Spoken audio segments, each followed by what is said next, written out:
union representatives meeting in the building behind me a little earlier in the evening. There had been some speculation that the show of unity they put on for the last month or so might be waning. In the end, not a bit of it. As you say, 2 more big days of strikes and protests in store: Thursday the 28th and Saturday of October and Saturday the 6th of November.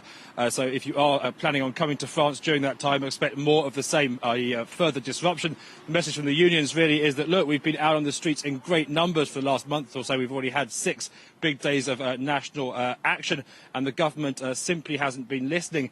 And all along, opinion polls showing that we have the support of the public on this. It's time the government listened, time they renegotiated, and the time that changes were made to this pension reform plan. At the same time, of course, the protest movement goes on unabated. There's these sporadic blockades at fuel depots across France, which is obviously causing problems at petrol stations.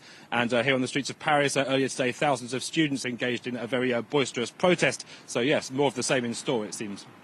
So, Chris, is the government worried by this ongoing industrial campaign?